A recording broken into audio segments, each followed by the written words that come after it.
matin pour beaucoup qui sont là ce soir. Dieu les bénisse. Si je connais certaines personnes, que Dieu vous bénisse tous. J'ai vu Rebecca tout à l'heure quand vous êtes. Oui, voilà. Dieu Rebecca, tout ça. Et puis, je veux aussi présenter une de nos sœurs qui est avec nous ce soir avant d'aller dans la parole. Elle m'a envoyé un message, elle m'a dit, elle vient de loin, tout ce qu'elle dit, elle vient de très loin. Elle m'a dit, je viens à Abidjan le samedi 4, le dimanche 5 parce qu'il faut que je fasse ce que je vais faire. Elle est venue du Gabon, elle est venue de Libreville, elle va se tenir de combat avec le Seigneur pour notre soeur. Amen. Que Dieu te bénisse. Ghislaine Avungu, je prononce avec l'accent. Je dois m'habituer parce que bientôt je serai à Libreville. Amen. Que Dieu te bénisse. Elle a tenu à être là aujourd'hui pour faire le tout avec nous. Que Dieu te bénisse abondamment. Amen. Amen. On peut aller dans la parole de Dieu. Jacques chapitre 1, quelqu'un peut ouvrir sa Bible. On peut lire le verset 17, je pense. Ce n'est pas vraiment un verset de base, mais je lis ce verset que le Seigneur a mis dans mon cœur pour annoncer cette saison qui vient. Vous savez, ce culte, on l'a voulu un peu spécial parce que après 6 mois de course dans le calendrier romain, depuis janvier jusqu'à juin, fin juin, début juillet, on a fait 6 mois de course.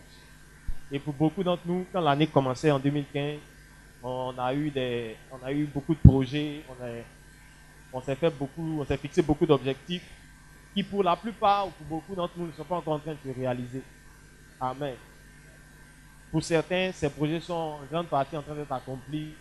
Beaucoup ont vu la main de Dieu pendant ces 6 mois et beaucoup ont vu Dieu faire de grandes choses, ouvrir de grandes portes. Et surtout au-delà de tout ce que Dieu fait ou ne fait pas, parce que vous savez, parfois même quand Dieu ne fait pas, c'est avantageux. Amen. Quand Jésus devait retourner, Pierre était tellement zélé qu'il a dit à Jésus, tu ne vas pas. Quand Jésus devait mourir, pardon, Pierre lui a dit, tu ne mourras pas.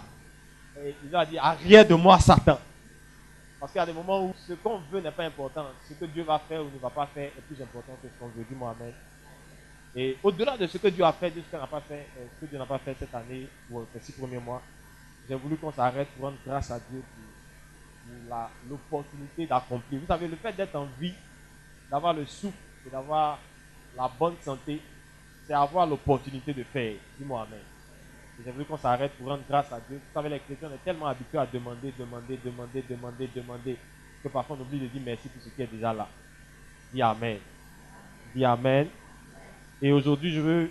le Seigneur m'a dit que dès ce 7e mois, ou dès la deuxième partie de la moitié de l'année, il va nous faire entrer dans une saison de grâce excellente. Donc, quelqu'un peut toucher son voisin. Alléluia. Quelqu'un peut toucher son voisin, dis-lui grâce excellente. Alléluia. On peut lire le livre de Jacques au chapitre 1. Jacques au chapitre 1, je pense le verset 17. Si quelqu'un est arrivé, lis ça pour nous. Tout don parfait descend d'en haut, oui, du Père des Lumières, de variation. Amen. La Bible dit toute grâce excellente et tout don parfait descend d'en haut du Père des Lumières dans lequel il n'y a ni changement ni ombre de variation. Amen. Amen. Et le Seigneur m'a dit que cette saison qui s'ouvre sera une saison de grâce excellente. Est-ce que je peux parler? Il m'a dit que ce sera une saison de grâce excellente. Une saison pendant laquelle, vous savez, tout à l'heure on va entrer dans la grâce. La grâce a la faculté de te faire hériter de quelque chose que tu ne mérites pas. Dis-moi amen. Et le Seigneur m'a dit qu'en fait, c'est une saison dans laquelle Dieu ne va pas récompenser vos efforts à cause de vos efforts, mais il va récompenser vos efforts à cause de sa grâce. Dis-moi amen. Et tout ce après quoi tu as couru, alléluia. J'ai envie de parler sur quelqu'un ce soir. Tout ce après quoi tu as couru pendant ces 6 premiers mois et derrière lesquels tu n'es jamais arrivé, je veux prononcer une saison de grâce pour que tu l'obtiennes à la faveur de l'Éternel. Oh, dis-moi un bon amen et reçois. Alléluia. Et le Seigneur m'a dit qu'on va entrer dans une saison de grâce où des choses extraordinaires vont se produire elles vont tellement dépasser ton entendement que tu vas te rendre compte que ce n'est pas toi qui as fait ça. Oh, dis à ton voisin, tu vas te rendre compte que ce n'est pas toi qui as fait la chose. Alléluia. Et je prie que Dieu vous ouvre les portes de cette saison. Dis-moi Amen. Dans tous vos défis, dans tous vos besoins, dans toutes vos attentes, je prie que la saison de la grâce arrive. Dis-moi Amen. La saison où on n'aura plus besoin de ton argent. Dis-moi Amen. La saison où tu n'auras plus besoin de tes relations et de tes diplômes et de ta connaissance. Dis-moi Amen. La saison pendant laquelle Dieu va se charger lui-même de faire les choses de sa propre main. Alléluia. On va aller dans la parole de Dieu ensemble. Et je partage avec vous le thème de la richesse de sa grâce. Pendant quelques semaines, on va explorer la grâce de Dieu. Parce que nous sortons, à l'église, nous sortons enfin, nous ne sortons pas vraiment, nous sommes toujours, mais nous venons de la saison de l'onction, en fait, à l'église. On a beaucoup parlé de l'onction, on a touché à beaucoup de choses sur l'onction. On est toujours dans l'onction. Mais pendant que j'ai commencé à méditer un peu trop profondément sur l'onction, le Seigneur m'a dit, voilà en fait l'une des choses qui fait fonctionner l'onction. C'est la grâce. Dis-moi la grâce. La vérité, c'est qu'il n'y a pas d'onction quand il n'y a pas de grâce. Dis-moi Amen. Alléluia. Et en fait, bien plus que l'onction, la grâce est le socle de tout dans la vie chrétienne. Dis-moi Amen. En fait, rien ne se produit dans la foi et dans la vie chrétienne quand il n'y a jamais eu de grâce au départ. La grâce est le déclenchement de toute chose. Dis-moi Amen. Pour beaucoup, on connaît la grâce comme une faveur qu'on ne mérite pas, n'est-ce pas? Hein? Ici, ceux qui sont habitués savent que quand on commence à prêcher, il faut prendre un cahier, il faut prendre un livre. Il ne faut pas faire confiance à ton cerveau. Il ne faut pas faire confiance à ton cerveau. Parce que si je te pose une question sur les leçons de ceux, tu ne seras pas capable de répondre. Pourtant, c'est le même cerveau là qui est enregistré. Amen. Si quelqu'un dit qu'il ne faut pas faire confiance à ton cerveau. Dieu lui-même a pris le temps d'écrire un livre. Dieu n'a pas fait confiance au cerveau de l'homme. Dis-moi Amen. Dis-moi Amen. Écris quelque chose. Prends un bic, prends une feuille, prends un cahier, prends des notes. Dis-moi Amen. Et on connaît tous la grâce sous l'angle selon lequel la grâce, c'est la faveur imméritée en fait. C'est le fait de recevoir quelque chose qu'on ne méritait pas. N'est-ce pas? Moi, claque le doigt. Tout le monde sait que la grâce, c'est l'intervention de Dieu dans une chose, dans une affaire, dans une histoire, pour élever quelqu'un, pour bénir, pour visiter quelqu'un qui en réalité ne méritait pas. Dis-moi Amen. En fait, l'esprit de la grâce détruit le mérite. Amen. L'esprit de la grâce détruit les œuvres. Romains dit, afin que ce ne soit pas vous qui soyez glorifiés, mais que la gloire revienne à Dieu. La grâce a le mérite de détruire tes œuvres et ton mérite et ta compétence, ton énergie, ton intelligence, pour que finalement la gloire finisse à revenir à Dieu. Dis-moi Amen. Et c'est vrai que la grâce, c'est une faveur imméritée, mais c'est surtout vrai que le terme ou le mot grec qui est utilisé pour traduire grâce, c'est le mot charis ou charis, ça dépend des prononciations. C'est de là qu'est venu charismatique, c'est de là qu'est venu don, charis. Par exemple, quand quelqu'un a un don, il manifeste beaucoup l'esprit dans nos églises, il est charismatique, n'est-ce pas? En fait, le socle de tous les dons, c'est la grâce. Dis-moi Amen. Dis-moi Amen. Le terme charis signifie que Dieu décide délibérément de donner quelque chose à quelqu'un sans rendre compte à qui que ce soit. Dis-moi Amen. Dis-moi Amen.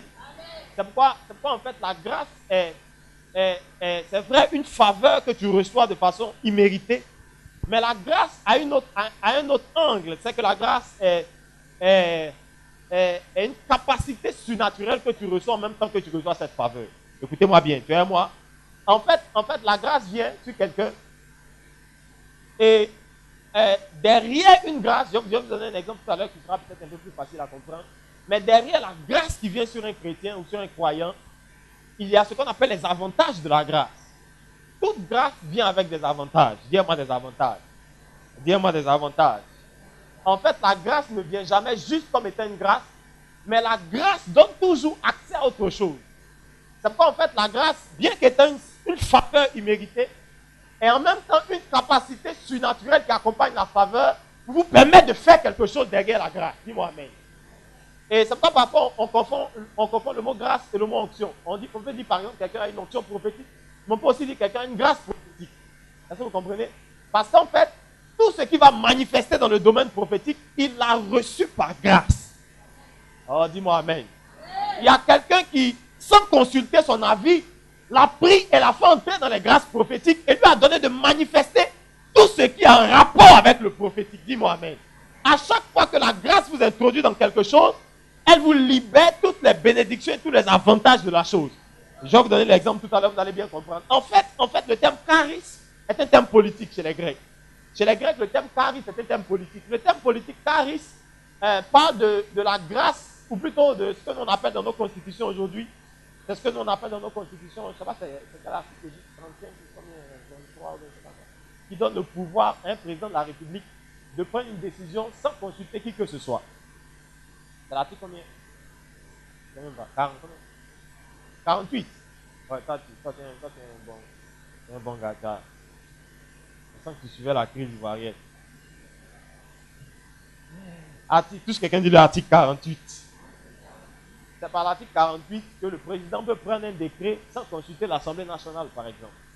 Et le terme charisme, en fait, dans la source de l'hébreu, est un terme politique qui fait référence à ce même article dans nos constitutions aujourd'hui dans la République. C'est le décret par lequel un gouvernant peut prendre une décision sans se référer à qui que ce soit. Oh, dis-moi un bon amen. Aujourd'hui, par exemple, vous allez voir, ça se voit par exemple dans ce qu'on appelle la grâce présidentielle. Quelqu'un peut être condamné à mort. Oh, dis-moi à mort. Quelqu'un peut être condamné pour 20 ans, 50 ans, 60 ans, 10 ans de prison. Mais un bon matin, le président de la République peut se tenir à la télévision et déclarer que celui qui est condamné à mort, je le libère par grâce présidentielle. Ça veut dire qu'en fait, la grâce est un décret qui s'impose aux autres décrets qui le précèdent. Ah, je suis en train de parler à quelqu'un, écoute-moi bien. En fait, dans le régime de la grâce vient pour annuler les régimes précédents. C'est pourquoi vous allez voir que dans ce qu'on appelle dans la Bible les dispensations, la loi a précédé la grâce. Par exemple, quand Jésus rencontre la femme samaritaine au puits dans Jean chapitre 4, tu connais Jean 4? Il y a déjà lu Jean 4. Jésus rencontre la femme samaritaine au puits. Il lui dit, envoie-moi ton mari, retourne au village, envoie-moi ton mari. Elle lui dit, j'ai pas de mari. Et il lui dit, tu fais bien parce que tu as 5 maris, n'est-ce pas? Dis-moi 5. Et Jésus va aller plus loin. Il va lui dire, et le 6e, ou le mari avec lequel tu es en ce moment, n'est pas encore ton mari, ou plutôt n'est pas ton mari. Dans la version comment ça dit en anglais? King James en anglais, on dit, le 6e n'est pas encore ton mari.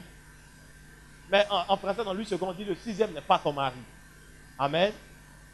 En fait, Jésus, symboliquement, faisait référence à ce qu'on appelle dans la vie chrétienne, on appelle ça des dispensations. Il y a eu, ceux qui disent bien la Bible savent, il y a eu l'innocence, il y a eu la culpabilité, le péché, etc. L'homme était innocent, l'homme est tombé dans le péché. Dieu a envoyé la loi, etc., etc. Et la 5e dispensation dans la vie chrétienne, c'est la loi. Dis-moi la loi. Et c'est pourquoi quand Jésus vient sur terre, Jésus lui-même a été soumis à la loi, n'est-ce pas? Vous allez voir Jésus dans les synagogues, vous allez voir Jésus en train d'écouter les scribes, les pharisiens, s'opposer à des pharisiens, en train d'écouter les docteurs de la loi. La Bible dit quand il était jeune, il est monté à Jérusalem avec ses parents et il est resté, on l'a trouvé assis en train d'écouter les docteurs de la loi. Jésus a été sous la loi. La Bible dit dans Galates, Dieu a envoyé son fils né d'une femme, né sous la loi dans Galates. Dis-moi la loi. La loi en fait était le 5e, ou plutôt la 5e dispensation de l'église, de la foi chrétienne. Et juste après la loi, il devait arriver la 6e dispensation que Jésus a introduit. On appelle ça comment? La grâce. Plus quelqu'un dit la grâce. Et quand la grâce arrive, ou plutôt quand Jésus parle à la Samaritaine, il lui dit, les 5 dispensations dans lesquelles tu étais passé, cette femme représentait l'église. Et l'église ne s'est pas retrouvée dans les 5 dispensations. En fait, les nations païennes n'étaient pas concernées par les 5 premières dispensations. Dieu travaillait avec Israël. Mais dans la 6e dispensation dans laquelle Jésus était venu faire entrer le monde, les nations païennes allaient faire partie de cette alliance. Alors il dit, les 5 premiers maris ne sont pas tes maris, mais le 6e n'est pas encore ton mari. Dis-moi amen. Parce que la dimension de la grâce est venue annuler les autres dispensations précédentes. Et écoutez-moi bien, la grâce est un régime qui s'impose au régime précédent. Dis-moi qui s'impose. À chaque fois que la grâce survient, elle annule les régimes qui ont précédé. Dis-moi amen. Dis-moi amen.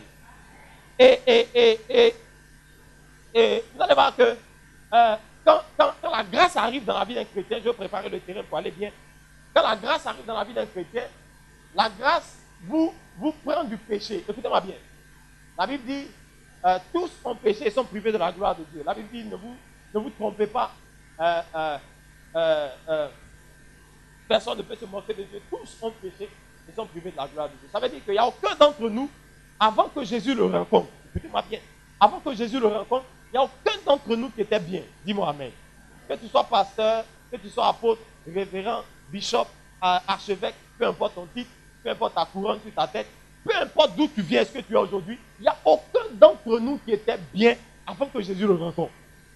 Et ce qui s'est produit, c'est que le décret de la grâce que Jésus prend, que Dieu prend dans le ciel, il décide, bien que l'homme soit incapable de se laver de son propre péché, Dieu décide, écoutez, comme vous lisez Romains chapitre 3, vous allez voir au verset 23, que le salaire du péché, n'est-ce pas? Le salaire du péché, c'est là. Ça veut dire que logiquement, les hommes pour avoir péché, Romains 5 dit que quand Adam a péché, il a fait entrer toute l'humanité dans le péché, n'est-ce pas? Ça veut dire que toi et moi, on n'a rien fait, mon aîné, dans le péché. Hein? Amen. Tu là, quand le diable a séduit Ève, mais tu nais dans le péché. La Bible dit, si par l'offense, on fait tomber plusieurs, à plus forte raison. Ah, j'aime trop ce verset. Il dit, si, écoutez-moi bien, il dit, si le péché d'un seul a été capable de faire tomber toute l'humanité. En fait, ce verset de Romains nous enseigne la puissance de la grâce. Il dit, écoutez bien, j'ai envie de le lire pour vous peut-être. On va le lire tout à l'heure. Il dit, si par le péché d'un seul, toute l'humanité, les 3 milliards d'êtres humains sur la terre sont tombés dans le péché avec un seul, à plus forte raison, le don de la grâce. Oh! Écoutez-moi bien. Ça veut dire que si la puissance du péché a été capable d'entraîner l'humanité, la puissance de la grâce est 10 fois plus supérieure. Je vais appeler la grâce sur la vie de quelqu'un ce soir. Je prie que ce que le péché a détruit, que la puissance de la grâce se lève. Et que la grâce relève ce que le péché a détruit. Au nom de... Le livre de Romains nous enseigne que la grâce est tellement puissante qu'elle a été capable d'aller chercher les hommes dans les abîmes, dans l'enfer, et les relever de leurs conditions. En fait, la grâce a fait quoi? La grâce a pris des condamnés à mort. Romains chapitre 3, verset 23 est une condamnation à mort. En fait, c'est un décret juridique qui dit que l'homme, puisqu'il a péché, doit subir le châtiment ultime de la mort. En fait, Romains chapitre 3, 23 est une chaise électrique. Romains 3, 23 annonce que tous les hommes sont censés mourir. Il n'y a aucun qui doit se sauver de cette condamnation. Mais lorsque la grâce arrive, oh, tout ce quelqu'un dit, lorsque la grâce arrive, elle s'en va chercher les condamnés à mort. Elle les relève des enfers. Elle les nettoie par le sang de Jésus. Elle les lave par l'eau de la parole. Et elle les repositionne à la droite du Père. Alléluia. Tout ce quelqu'un dit, tu as besoin de la grâce. Tout ce que tu as besoin de la grâce. Et en fait, la grâce a quelque chose de politique. J'enseigne souvent aux gens de l'église que la Bible n'est pas un livre de religion. La Bible est un livre de politique. Le mot religion apparaît 4 fois dans toute la Bible, 4 fois. Quelqu'un lu 4 fois. Ça veut dire que Dieu n'a même pas affaire à la religion. Matthieu, Luc, 2 fois dans Jacques. Dieu n'a même pas affaire à la religion. Dieu n'est pas un Dieu de religion. Dieu n'est pas le Dieu des chrétiens évangéliques ou le Dieu des chrétiens catholiques. C'est ça les hommes qui n'ont absolument rien compris et qui font des luttes sur des choses qui sont vives. Dieu n'est pas le Dieu des musulmans ou des bouddhistes. Dieu n'a rien à faire avec les religions. Quelqu'un dit que Dieu n'a rien à faire avec les religions. Vous devez comprendre que le plan de Dieu, écoutez-moi bien, si vous lisez bien vos Bibles, vous allez voir que le plan de Dieu même, c'est même pas de vous donner des pasteurs. Le plan de Dieu, ça n'a jamais été de vous donner un pasteur. Ça n'a jamais été de vous donner un prophète. Ça n'a jamais été de vous donner un apôtre. La preuve, c'est que les ministères sont temporaires. Amen. Ils n'ont pas existé avant, ils existent maintenant, ils n'existeront pas demain. Au ciel, quand on va se retrouver au ciel, je ne serai pas votre pasteur. Je serai un frère en Christ qui a accepté Jésus et puis qui a aidé les autres. Amen. Mais c'est la destruction dans laquelle le péché a plongé l'humanité qui a fait que Dieu a établi les hommes pour réparer les dégâts causés par le péché dans la mentalité des hommes. c'est pourquoi la Bible dit dans Éphésiens 4, verset 11, il dit Dieu a établi certains comme apôtres, prophètes, etc., pour perfectionner les saints. En fait, le terme perfectionner, c'est un terme artistique dans le terme grec. Ça veut dire que Dieu a fait son œuvre d'art et il dit maintenant il faut peaufiner les contours. Alléluia. Il faut arranger bien la chose pour moi. Amen. Les pasteurs, les prophètes, etc. font juste un travail pour vous permettre d'être parfait en Christ. Pour vous permettre de rencontrer Christ personnellement et profondément. Mais on ne sera pas pasteur au ciel. Le plan de Dieu, ce n'est pas une église. Le plan de Dieu, ce n'est pas des pasteurs. Le plan de Dieu, c'est un royaume. Dis Amen. Depuis le commencement, Dieu a prévu établir son royaume, son influence sur la terre pour diriger le monde. En fait, si vous lisez bien vos Bibles, vous allez voir que la Bible est un combat de dirigeants politiques. Alléluia. C'est Satan qui était au service d'un roi et qui forme une rébellion et puis qui, à cause de sa rébellion, est chassé du palais royal. Et il prend ses rebelles, plus quelqu'un dit lui c'est rebelle. Si vous lisez Apocalypse, vous allez voir, on dit quand il est chassé, quand on l'a chassé, il est descendu avec le tiers des anges. On dit qu'il traînait avec lui le tiers des étoiles. Il est tombé avec le tiers des anges dans le ciel. Donc il a formé une rébellion. Et le diable n'a pas de religion. Quelqu'un dit le diable n'a pas de religion. Le diable a formé son propre gouvernement. Écoutez-moi bien. Comme vous lisez Éphésiens 6, vous allez voir. La Bible dit, vous n'avez pas à combattre la chair et le sang, mais les dominations, les principautés, les autorités et les esprits méchants dans les lieux célestes. Alléluia. En fait, ces quatre choses nous révèlent le gouvernement du diable. Ça veut dire, c'est comme si on dit des ministres, des députés, des préfets, etc., etc. Vous allez voir que, bon, je n'ai pas le temps de vous dire tout ça peut-être ce soir, mais chacune de ces classifications des anges, sont des classifications d'anges. Chacune de ces classifications d'anges nous rapproche au fur et à mesure. C'est comme un gouvernement. Ça part de ceux qui sont le plus proches du diable jusqu'à venir à ceux qui sont le plus proches des hommes. Amen. On dit les principautés. Hein?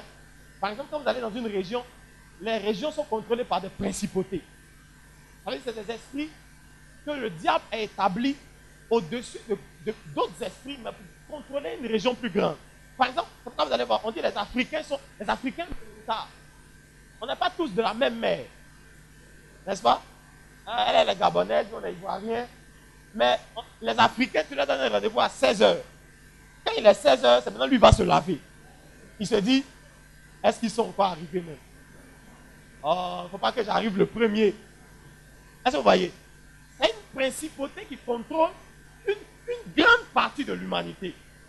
Mais quand vous allez en Occident, c'est les Européens, il y a autre chose qui contrôle. Vous allez chez les Américains, il y a autre chose, etc., etc. C'est ce qu'on appelle des principautés. Dis-moi amen. C'est comme le ministre, par exemple. Le ministre est ministre de la santé. C'est lui qui fait les piqûres à l'hôpital. Mais par contre, c'est lui qui prend les décisions, qui dit, à partir de maintenant, l'accouchement est gratuit. Ou plutôt, le président dit l'accouchement est gratuit. Donc, dans la classification démoniaque, il y a des démons qui sont plus proches de Satan dans le gouvernement. Ensuite, il y a des dominations. Les dominations sont des esprits qui contrôlent des régions.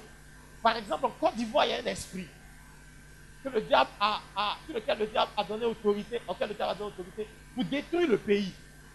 Donc, par exemple, quand vous allez voir Israël entrer à Canaan, vous allez voir que aux portes de Canaan, ils vont trouver des géants. Dis-moi des géants. Dis-moi des géants. Devant chaque territoire, il y a des géants. Dis-moi un bon amen. C'est pourquoi ceux qui ont voyagé, par exemple, demandez à l'évangélisme mobile, ceux qui voyagent, par exemple, se rendent compte que quand tu arrives dans un autre pays, tu sens que l'atmosphère a changé. Amen. Maman Joyce, ça ne connaît pas. Si tu vas à Accra, par exemple, quand tu arrives au Ghana, quand tu franchis la frontière, tu arrives à Accra, je ne sais pas si c'est moi seul, mais tu sens que l'atmosphère a changé. Mais quand tu reprends la même frontière, en sens inverse, tu sens que l'atmosphère encore a rechangé. Si tu quittes Accra, tu vas à Lomé. Quand tu dépasses Accra, Lomé, pardon, c'est même pas Accra la frontière, mais quand tu dépasses Ghana et puis tu arrives au Togo, tu sens que l'atmosphère change. Parce que à chaque porte d'un territoire, il y a une autorité. Dis-moi amen. C'est pas quand Israël arrive à Canaan, Israël va rencontrer des autorités. Ça veut dire les géants là disent le pays là c'est pour nous. C'est pas pour prendre une nation, il faut vaincre les autorités. Dis-moi amen. Bon, j'ai pas le temps de tout vous dire. Jusqu'à ce qu'on arrive sur les esprits impurs. Les esprits impurs, en fait, sont les esprits qu'on charge dans nos églises. esprit de mort. Est-ce que ça, c'est les exécutants? C'est pas regarder. Quand vous allez voir Dieu enseigner sur la façon dont on combat le diable, il dit lier l'homme fort. Vous avez lu ça dans Matthieu? Lier l'homme fort. Ça veut dire qu'en fait, ne pensez pas que le responsable, c'est l'esprit de mort. Le responsable, ce n'est pas l'esprit de mort. L'esprit de mort en mission. Il y a quelqu'un qui lui a donné un mandat. Mais si vous ne faites pas changer de mandat à celui qui l'a envoyé un mandat, vous ne faites rien. C'est pas dans nos églises, vous chassez un esprit de mort, il revient. Vous le chassez, il revient. Parce que quand vous le chassez, il retourne sur le diable, il n'a pas le décret qui est, il retourne là. Et puis il retourne. Faites changer le décret à celui qui prend des décrets démoniaques. Alléluia. C'est pourquoi Ésaïe 8 dit, ils prendront des décrets et ils ne s'accompliront pas. Alléluia. J'essaie de vous dire quoi? J'essaie de vous dire qu'en fait, la Bible n'est pas une question de religion, la Bible est une question de royaume. Et la grâce est un thème politique. Ça veut dire que la grâce est la notion, est la chose qui libère des gens qui étaient condamnés. Et ce que je vous dis ce soir particulièrement, c'est le thème de ce soir, c'est la richesse de la grâce. Dis-moi la richesse de la grâce. Lisons nos Bibles dans Éphésiens chapitre 1. Éphésiens chapitre 1. On va aller vite. On a tout le nom à l'église, on a tout le mois. On va prendre le temps, tout ce mois, pour parler de ça. Éphésiens 1, verset 7. Lis-moi le verset 7. 1, verset 7. Allons vite. Éphésiens chapitre 1, verset 7. En lui, en Christ. Il dit nous avons la rédemption. Ça veut dire on est sauvé en fait. Oui, vas-y. Par son sang, nous avons le salut. Il a effacé nos péchés. Il a pardonné nos péchés. Oui. Il dit tout ça, nous l'avons selon. Quelqu'un peut répéter à moi la richesse de sa grâce. Quelqu'un peut répéter la richesse de sa grâce. En fait, je suis venu vous dire ce soir, je suis venu essayer d'ouvrir votre esprit sur la richesse de sa grâce. Parfois, en tant que chrétien, on ne mesure pas ce que la grâce de Dieu peut faire pour nous. Vous savez, si certains d'entre vous, à l'âge auquel je suis et les choses que j'expérimente avec Dieu, parfois je m'arrête et puis je me rends compte, combien est-ce que la grâce est importante? Oh, alléluia. Alléluia. Il y a des choses que j'ai vécues, que les gens ont entendu d'être vieux avant de vivre. Il y a des choses que j'ai vues, que les gens ont vieilli avant de voir. Vous ne pouvez pas comprendre ce que la grâce peut faire dans la vie d'un homme. Écoutez-moi bien. Dieu n'a jamais, je vais vous dire quelque chose, Dieu n'a jamais prévu financer votre destinée ou accomplir votre destinée avec vos propres moyens. Amen. Tout ce que vous avez dans le cœur, tous les projets que Dieu a mis dans votre cœur, il n'a jamais compté sur vous pour les faire. Oh, dis-moi un bon amen. Vous savez, quand Dieu fait ses calculs, il ne se dit pas celle-là est issue de famille pauvre, celui-là il n'a pas de travail, ou bien celui-là il gagne à peine 150 000 ou 200 000 par mois. Si on lui donne un projet de 5 millions qu'il peut réaliser, il n'a pas de connaissances. Dieu ne calcule pas comme ça. Il dit qu'il pourvoit avec abondance selon sa richesse. Alléluia. En fait, tout ce que Dieu a voulu faire avec vous, il a prévu le faire dans la grâce. Pourquoi la Bible utilise le terme la richesse de sa grâce? Parce qu'en fait, effectivement, la grâce est riche. La grâce, en fait, c'est quoi? La grâce, c'est un décret. Par exemple, comme je disais tout à l'heure, le monsieur est condamné à la peine capitale. On dit lui, il doit mourir en prison. Écoutez bien. On dit ce gars, il doit mourir en prison. Et puis le président se lève un soir et puis dit, je décide que tel prisonnier qui était condamné à mourir en prison sorte demain matin. Écoutez-moi bien, il y a deux choses. La condamnation, c'est vrai, le condamne. Mais la condamnation, en plus de le condamner, lui ferme la porte à tout ce que la vie peut lui offrir. Est-ce que vous comprenez bien? Ça veut dire que parce qu'il est condamné, il ne peut plus travailler, il ne peut plus avoir un salaire, il ne peut plus avoir de femmes, il ne peut plus avoir des enfants, il ne peut plus avoir une maison, il ne peut plus avoir une voiture. La condamnation ne vous condamne pas seulement, mais la condamnation condamne les choses que vous deviez avoir. Mais ça veut dire la Bible dit que autant la condamnation peut vous condamner, autant la grâce peut vous libérer. Et quand la grâce arrive, la grâce ne vient pas seulement pour donner la liberté aux prisonniers. La grâce de Dieu n'est pas venue dans la vie des chrétiens uniquement pour les rendre libres du diable. La grâce de Dieu est venue pour vous sortir de la prison du diable, mais elle est aussi venue pour vous donner accès à la richesse qui est dans cette grâce. Ça veut dire que le prisonnier qui sort de prison par grâce présidentielle, désormais il peut se marier. Désormais il peut travailler. Désormais il peut avoir de l'argent. Désormais il peut avoir une voiture. Désormais sa vie peut changer. Dis-moi amen. Et c'est ce que la Bible utilise. C'est ce que la Bible essaie d'expliquer quand la Bible parle de la richesse de la grâce. Ça veut dire que derrière le simple fait de vous donner la grâce pour vous libérer de vos condamnations, la grâce transporte des bénédictions avec. Dis-moi amen. Dans la grâce, il y a d'énormes bénédictions. Dis-moi amen. En fait, je suis venu t'annoncer que la délivrance est dans la grâce. Le miracle est dans la grâce. La percée est dans la grâce. L'explosion est dans la grâce. La multiplication est dans la grâce. Le mariage est dans la grâce. Parce que quand le diable vous condamnait, il avait en même temps prévu te condamner pour aller en enfer. Mais il avait aussi prévu te condamner pour ne pas que tu te maries. Mais quand Dieu te libère, il ne te libère pas seulement pour que tu ailles au paradis. Il te libère pour qu'en plus d'aller au paradis, tu te maries sur la terre. Dis-moi amen. C'est pourquoi la grâce transporte des richesses. Tout quelqu'un dit, j'ai besoin des richesses de la grâce. Dis-lui ça bien, dis-lui ça bien, dis-lui ça bien. Et si vous êtes un bon chrétien, vous devez comprendre que derrière la grâce qui vous a libéré du péché, il y a les richesses abondantes que Dieu veut déverser dans votre vie. Je dis souvent aux gens, vous n'avez pas idée de là où Dieu peut vous envoyer. Ça veut dire que même dans vos rêves les plus fous, dans vos rêves les plus insensés, vous n'imaginez pas là où Dieu veut vous envoyer. La Bible dit qu'il peut faire infiniment au-delà. Ça veut dire, il dit dans Éphésiens, il dit, il peut faire infiniment au-delà de ce qu'on peut penser. Et penser, c'est petit pour Paul. Donc il dit, penser ou même imaginer. Ça veut dire, ferme tes yeux, ferme tes yeux, ferme tes yeux. Et puis pense à ta condition la plus glorieuse que tu puisses avoir. Pense, penser, c'est petit. Bon, faut imaginer, imagine-toi dans une grande, imagine ta plus grande maison. C'est-à-dire la maison de tes rêves. Ou si il faut multiplier les maisons par 100. T'as 1000 maisons, ou je ne sais pas combien, t'as 10 millions de maisons. Faut rêver, rêve, imagine. Et la Bible dit que Dieu peut faire. Il ne fait pas au-delà, il peut faire infiniment au-delà de tes rêves. Dis alléluia. Oh. Ça veut dire que vous n'avez même pas une idée de ce que Dieu est sur le point de faire avec vous. Alléluia. Écoutez-moi bien, écoutez-moi bien. C'est dans la compréhension de la richesse de sa grâce que des hommes comme David ont aidé pour construire des villes. Où certains réfléchissent à construire un temple. Lui, il a bâti une ville. Et vous savez, je dis souvent que quand quelque chose n'est pas encore réalisé, c'est grand. Mais dès que c'est accompli, ça devient petit. Amen. C'est comme conduire. Quand tu n'as jamais conduit, c'est difficile. Dès que tu montes sur le volant, tu conduis, c'est fini, c'est un acquis. Tu penses à autre chose. C'est pourquoi parfois les hommes sont ingrats. C'est-à-dire, je veux du travail. Dès que tu as le travail, tu oublies. Ça devient un acquis.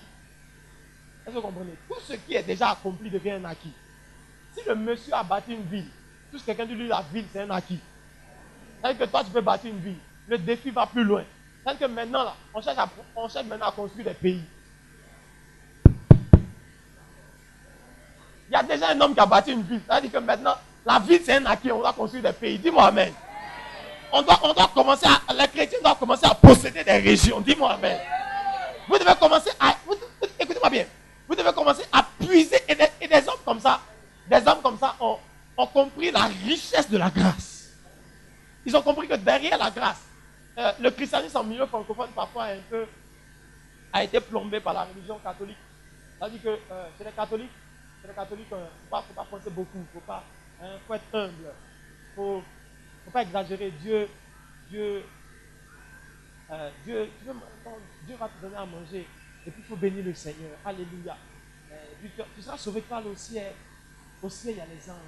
Il y a les lieux. On a laissé les richesses. Il n'y a rien de tel. Et puis la vérité, c'est que quand on pompe, on envoie à l'autre côté. Quand vous laissez, il y a des gens qui prennent, ils envoient à l'autre côté. On dit non, laissez. Ça, c'est pour le diable. Et les milieux francophones ont été influencés par les religions catholiques ou des influences catholiques. Ça veut dire, on ne passe pas dans les débats de religion parce que moi, j'ai fait l'école dans une école catholique. Et j'ai compris que Dieu n'utilise pas seulement ceux qui ont cru en lui. Dieu utilise tout le monde. Il a utilisé le diable pour crucifier, il a utilisé Satan pour crucifier Jésus. Donc Dieu utilise tout le monde. Même les catholiques, Elles font de bonnes choses. Ils ont construit les écoles. Nous, on a été éduqués là-bas. Dieu soit loué pour eux. Alors, on parle d'autre chose. Tout ce qu'elle dit là, on parle d'autre chose. Et chez les francophones, la foi, c'est limité à je suis sauvé. Et puis, vous allez voir, à l'église, on célèbre la mort et la résurrection de Jésus. Alléluia, il est ressuscité. Il est mort, il a pris nos péchés. Et la foi des évangéliques, ou la foi des chrétiens francophones se limite à Jésus est mort, il a pris nos péchés. Jésus est mort, il a pris nos péchés. Jésus est mort, il a pris nos péchés. Mais Jésus est mort, il a pris nos péchés.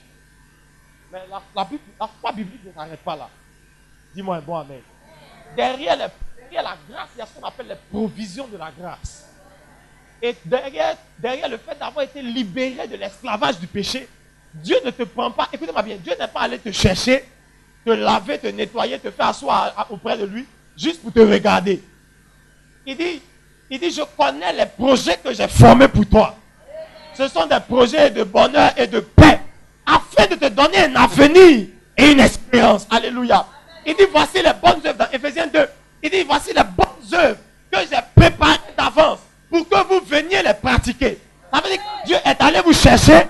Il y a des maisons, il y a des entreprises, il y a des villes, il y a des pays, il y a des projets qui vous attendaient en Christ. Et quand vous revenez en Christ, Dieu veut vous donner ces projets pour que vous sortiez aller les accomplir. La grâce n'est pas là seulement pour vous sauver. La grâce est un accomplissement. Dis-moi amen. Mais derrière la grâce, il y a la provision de la grâce. Il y a la prospérité dans la grâce. Dis-moi amen. Il y a la richesse dans la grâce. Dis-moi amen. Il y a de l'argent dans la grâce. Dis-moi amen. Il y a des enfants dans la grâce. Dis-moi amen. C'est pourquoi tout ce que Dieu veut donner aux hommes, il l'a pourvu dans la grâce. Et je vais vous dire quelque chose. La grâce ne fonctionne jamais. C'est vers ça que je vais finir. La grâce ne fonctionne jamais sans la foi. Dis-moi amen. La grâce a pourvu à tout ce que Dieu veut vous donner. Comme quand la Bible parle de la richesse de la grâce. Mais bien que tout ce que Dieu veut vous donner ait déjà été pourvu, il vous faut maintenant de la foi pour prendre ce que Dieu a pourvu. Dis-moi amen. C'est pourquoi en réalité, vous devez vous rendre compte d'une chose. Quand j'ai compris ça, ma vie chrétienne a changé. Écoutez-moi bien. Je répète avec ceux qui sont avec moi à l'église. Je leur ai dit deux choses. C'est que les défis ne me feraient pas et l'argent n'est pas un problème. Pas parce qu'on a beaucoup d'argent. Mais j'ai compris que la grâce a pourvu à tout. Votre problème, c'est que vous ne croyez pas que tout est déjà là. Éphésiens 1 dit, il vous a béni de toutes sortes de bénédictions spirituelles dans les lieux célestes. Ah, tout ce que quelqu'un dit, il t'a déjà béni. Et le jour où j'ai commencé à croire que je l'ai déjà été. Vous savez, les chrétiens veulent être ce qu'ils ont déjà été. Oh. La richesse de la grâce, c'est que la grâce a déjà pourvu à ces choses. Le reste se prend par la foi, excusez-moi. Le reste se prend par la foi. Dieu a pourvu à la guérison. Et maintenant, la guérison se prend par la foi. Alors, dis-moi un bon amen. C'est pourquoi tu peux avoir un mal récurrent. On va prier pour toi. Tu peux ne pas être guéri demain matin. Les symptômes vont continuer à se manifester. Les douleurs vont revenir. Mais là, en ce moment, on n'a plus besoin de la grâce. Et puis tu as encore mal, tu as encore des courbatures. Tu dis, Seigneur, c'est une maladie qui ne finit pas. Là, tout ce qu'il dit là, on n'a plus besoin de grâce. La grâce a pourvu à la guérison. C'est pourquoi le langage d'Ésaïe et le langage de Jacques sont différents. Le langage d'Ésaïe dit, par ses meurtrissures, nous sommes guéris. Le langage de Jacques, c'est que par ses meurtrissures, nous avons été guéris. Alléluia. Parce que le langage de l'ancienne alliance, c'était que la grâce n'était pas encore arrivée. La provision n'était pas encore descendue. La bénédiction spirituelle pour ces choses n'était pas encore relâchée. Mais le langage du Nouveau Testament, c'est que tout a été pourvu en Christ et nous avons déjà été. Ah, tous ton voisin dit, je ne sais pas ce que tu cherches, mais tu as déjà été. Et c'est pourquoi même si vous sentez les douleurs là, vous sentez les douleurs, mais la foi dit, j'ai déjà été guéri. Oh. La foi prend la provision de la grâce qui est dans la grâce et elle s'approprie les provisions de la grâce.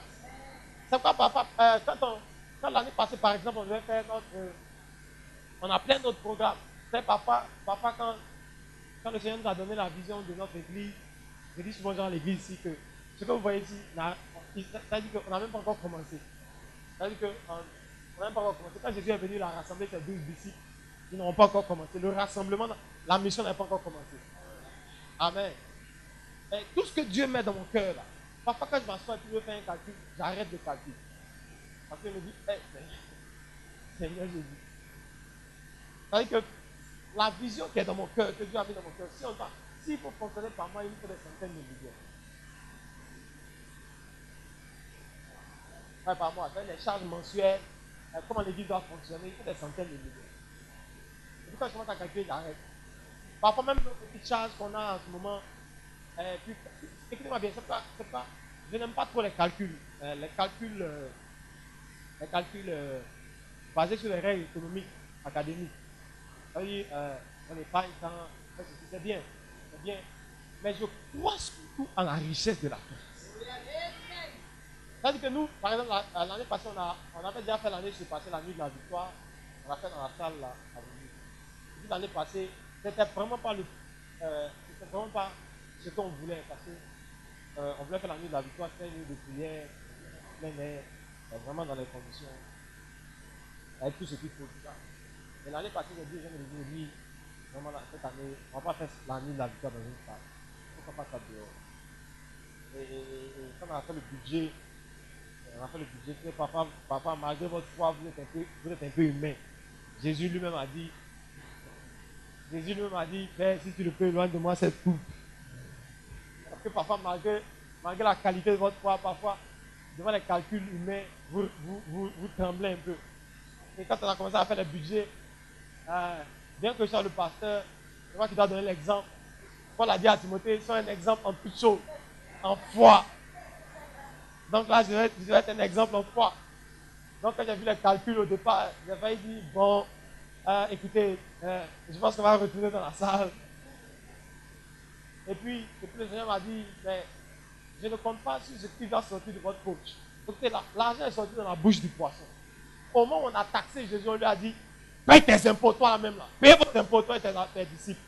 Jésus n'avait pas de poche. Jésus avait une robe qui avait une seule couture.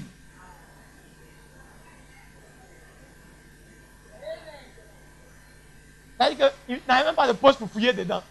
Vous dites, mon gars, attends, je crois qu'il y avait 5 000 derrière, il y avait 2 000 ici, il a collé, et puis je dois avoir 1 000 francs sur mon compte.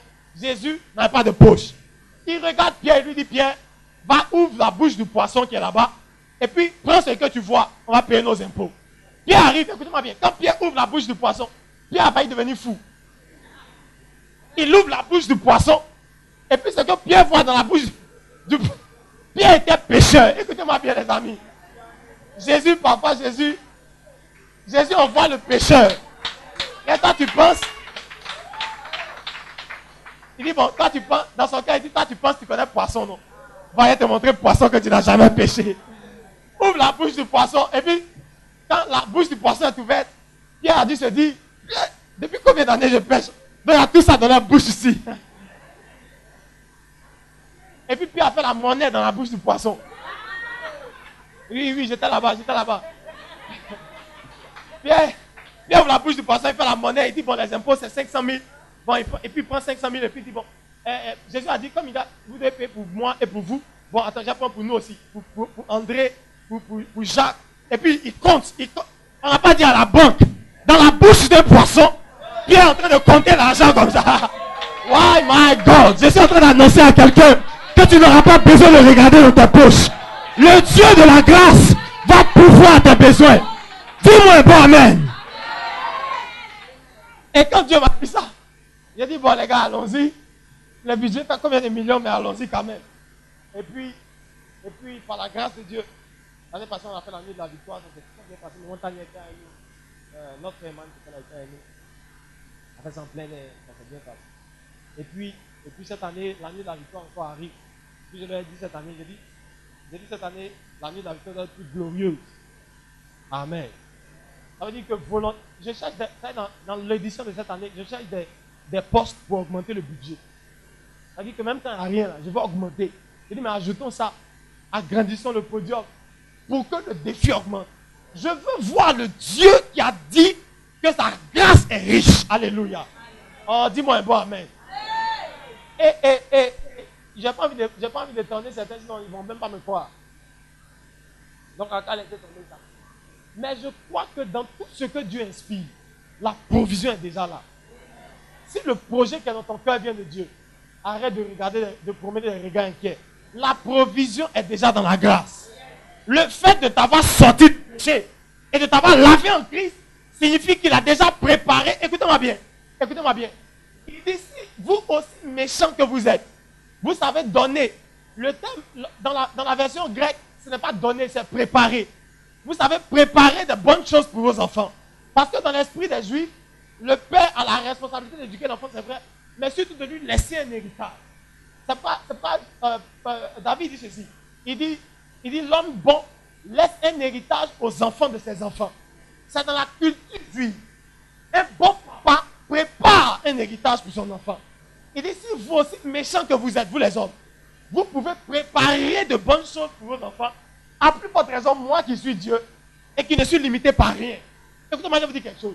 Quand Dieu vous sortait des griffes du diable, ce n'est pas au moment où vous êtes venu à lui que vous êtes baptisé. Ce n'est pas en ce moment que vous réfléchissez à votre avenir. Ce n'est pas en ce moment que Dieu improvise. C'est le jour où il allait vous chercher. En fait, il est parti vous prendre là-bas parce qu'il avait déjà préparé quelque chose pour vous. Touche quelqu'un, dis-lui les provisions pour ce qui est dans ton cœur sont déjà pourvues. Les provisions sont déjà dans la grâce. Dis-moi amen. La grâce a déjà pourvu à tout ce que vous voulez avoir pour réaliser ce que Dieu a prévu pour vous sur la terre. Dis-moi un bon amen. Dis-moi un bon amen. Est-ce qu'on peut lire 2 versets avant de finir rapidement? Je priais tout à l'heure pour chacun de nous. Mais je lis 2 versets. Premièrement, je lis dans le livre de Pierre, dans 2 Pierre chapitre 1, verset 2. Vous allez voir ce que je dis. Pierre a dit la même chose dans 2 Pierre chapitre 1, verset 2. Aidez-moi à lire, je vous en prie. 2 Pierre chapitre 1, disons le verset 2. Il dit que la grâce vous soit multipliée, oui. Oui.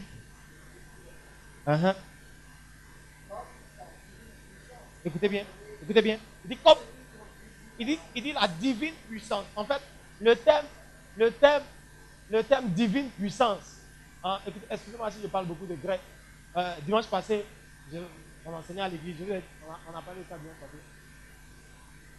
Comprendre tout ce que tu dis. Je vous ai dit que quand vous voulez bien comprendre la vie, il faut retourner à l'origine des textes. Tu peux relire. Il dit la divine puissance.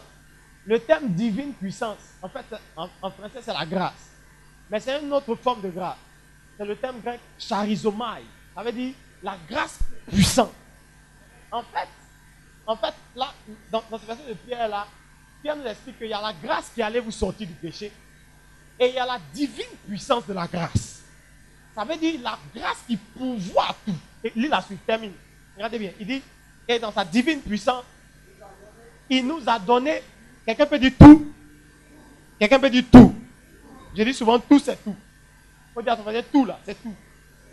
Parce que souvent quand les chrétiens entendent tout, ils font tout, moins. Tout, moins ça. Tout, moins. Tout, c'est tout. Ça veut dire qu'on dit tout, tout est dedans. Alléluia. Il dit sa divine puissance nous a donné tout. Oui, vas-y. Oui. Arrête-toi là. Amen. La divine puissance de la grâce nous a donné accès à tout ce qui contribue à la vie. C'est-à-dire que tout ce dont vous avez besoin pour vivre à l'aise sur terre a été déjà pourvu dans la grâce. Oh.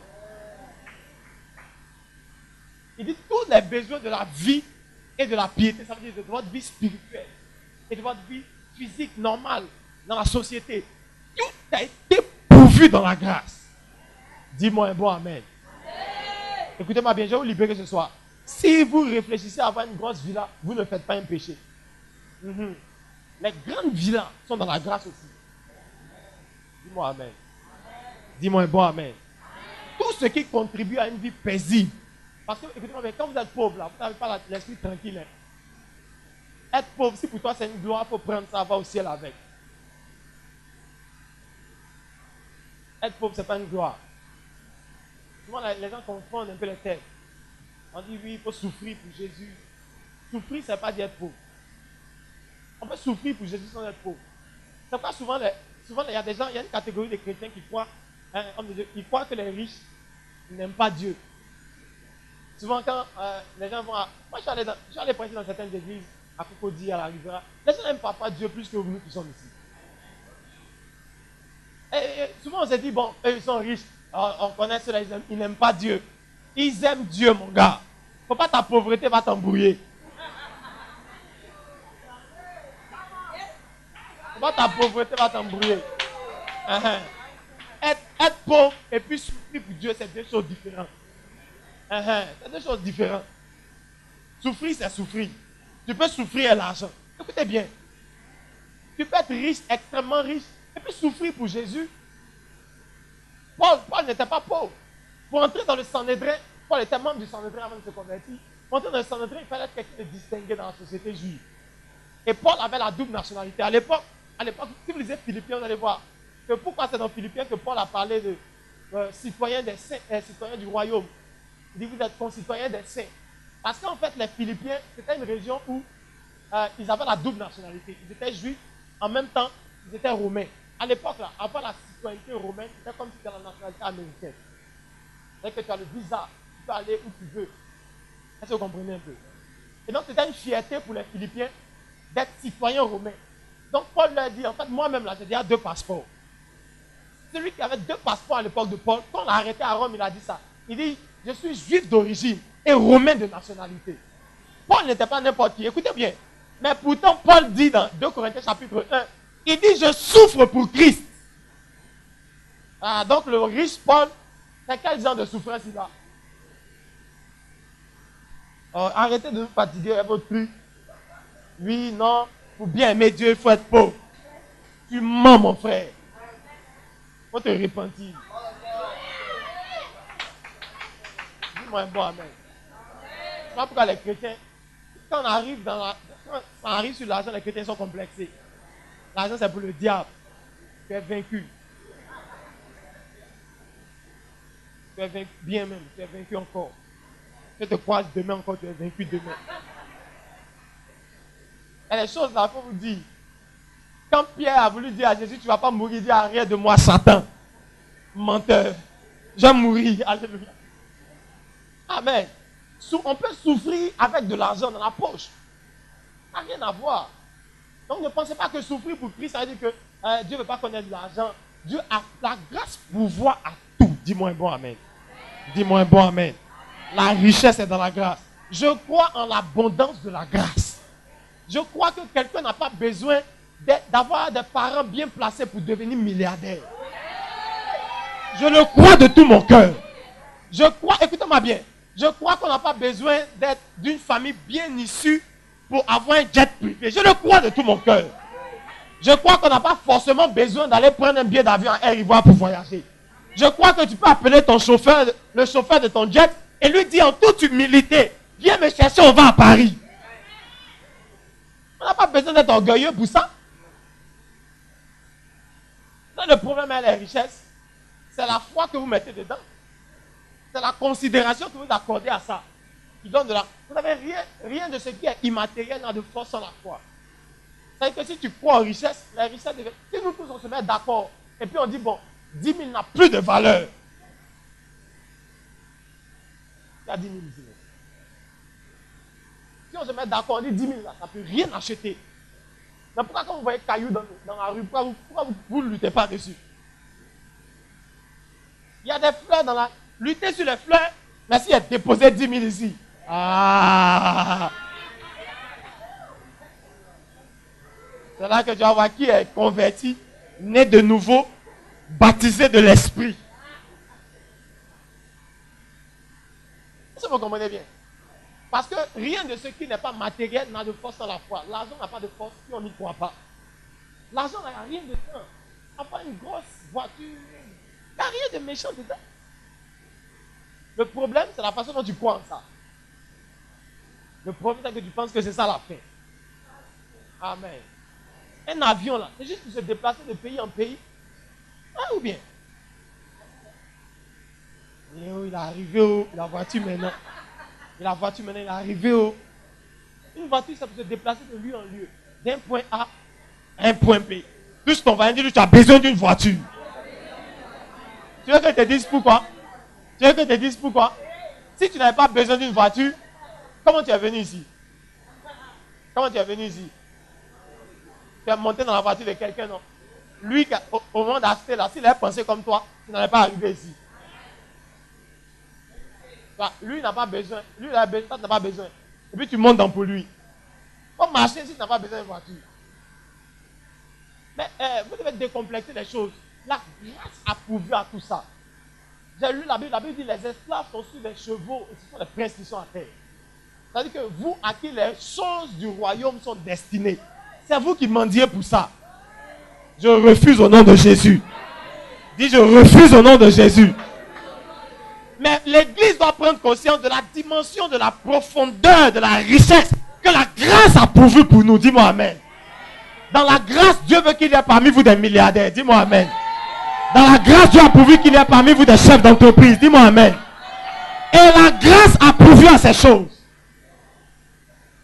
Je termine avec ça. Dans la semaine, je regardais sur internet et puis j'ai vu les femmes les plus riches du monde. Des gens qui n'ont même pas le Saint-Esprit. Les femmes les plus riches du monde. Je dis femmes, je ne vais pas parler des hommes. Des gens qui n'ont même pas le Saint-Esprit. Qui pour beaucoup sont ceux que nous combattons dans nos églises. Ils sont esprits de temps. Les Illuminati. Les francs-maçons. Les mystiques. Esprit de mystique. Et pourtant, quand vous voulez construire un bâtiment, vous faites lettre, vous l'envoyez au mystique. Vous dites, on veut construire notre église, pardon, il faut nous donner quelque chose. Là, en ce moment, l'argent n'est plus mystique. On prend l'argent, on désenvoûte, et puis on bouffe. Alors, arrêtez de plaisanter les chrétiens, arrêtez de plaisanter. N'ayez pas de complexe. La grâce a pourvu aux choses spirituelles. Elle a pourvu aux choses qui concernent la vie de tous les jours. Dis-moi amen. Et c'est toi qui as un problème avec ça. Dieu n'a aucun problème avec. Il dit l'or et l'argent m'appartiennent. Jésus, pourquoi si l'argent regardez, si l'argent avait tant de valeur pour Jésus, il serait parti lui-même dans la bouche du poisson. Il n'aurait jamais dit ça à Pierre. Voyez, si l'un d'entre vous a un secret comme ça, il ne va jamais dire à son ami. Poisson qui donne l'argent. Ah, il va prendre ça, il va enlever. La première chose, il enlève ça dans la lagune, il met dans un bocal, il met dans sa chambre. On nager devant moi ici, il va te voir. Quelqu'un va te pêcher par accident. Et puis en voulant te mettre dans sa sauce, quand il va ouvrir, il va avoir des millions. Poisson comme ça, si l'un d'entre vous a ça, il ne dit pas à Pierre, va chercher l'argent là-bas. Parce que Jésus n'avait aucun complexe avec l'argent. Il dit, si tu trouves 2 milliards, il t'a fait détournement de fonds dans la bouche de poisson, c'est ton problème. Moi, je veux de l'argent pour payer le reste. Là. Il n'avait aucun problème avec les richesses. Mais je vais vous faire remarquer quelque chose. Il n'avait pas besoin de se promener avec. Ne vous considérez pas avec ce que vous avez dans la poche. Considérez-vous avec ce que la grâce a pourvu pour vous. Dis-moi amen. Alléluia. Est-ce qu'on peut prier ce soir? Est-ce qu'on peut prier ce soir? Je ne connais pas le niveau de ton besoin, de ton attente. Mais je veux que tu pries et que tu commences à croire ce soir que la grâce a déjà pourvu. Tu as simplement besoin de la foi pour croire en ça. Pour prendre ce que Dieu t'a donné. Pour posséder ton héritage. Pour aller plus loin. Vous savez, parfois, vous avez même besoin de foi. Pour croire en votre propre destinée. Dis-moi amen. Parfois, quand Dieu commence à vous révéler les choses qu'il veut faire avec vous, parfois, vous n'êtes pas suffisamment armé de foi pour croire que Dieu peut aller jusque-là avec vous. Et donc, vous refusez. Ah, Seigneur, tu veux faire 2 grandes entreprises, une multinationale. Donc, tu dis, non, ça, c'est mes propres idées, ça. Ça, c'est mes propres idées. Il faut que ça sorte. Ça, c'est les pensées humaines. C'est les raisonnements. Tout ce qu'on va dire, ce ne sont pas des raisonnements. C'est le Saint-Esprit qui est en train de te parler. Et tu vas prier le Seigneur ce soir. Et tu vas dire au Seigneur, je vais avoir accès à la richesse de la grâce. En fait, la grâce, c'est comme un coffre-fort. C'est comme un compte qui ne peut pas s'épuiser. C'est comme un trésor qui est conservé dans le ciel, dans lequel il y a suffisamment et abondamment de richesses et de ressources pour financer la destinée de tous les hommes sur la terre. Tu vas dire, Seigneur, ouvre-moi l'accès à la richesse de la grâce. Derrière le fait que la grâce m'a racheté de ma condamnation, la grâce m'a aussi donné accès à la bénédiction de l'Éternel. Elle m'a béni spirituellement, elle m'a béni matériellement, elle m'a béni financièrement, elle m'a béni à tous les plans. Élève ta voix. Dis Seigneur, je veux entrer dans la richesse de ta grâce. Élève ta voix. Je vais t'entendre commencer à prier le Seigneur. Prie avec foi. Prie avec une attente. Élève ta voix, commence à parler à Dieu. Prie avec une attente dans le cœur. Prie avec une espérance. Dis à Dieu, je veux entrer dans la richesse de cette grâce. Seigneur, la grâce est pourvue, a pourvu, à toutes les choses qui contribuent à la vie. La grâce a pourvu à toutes les choses qui contribuent à la piété. Par ta grâce, je serai homme d'affaires, prospère, milliardaire. J'influencerai le monde. Je changerai ma génération. Par ta grâce, j'aurai accès à des dimensions de richesse spirituelle. Je connaîtrai Dieu par ta grâce. Je connaîtrai Dieu par ta grâce. J'aurai la révélation de la personne de Christ par la grâce de Dieu. Au nom de Jésus.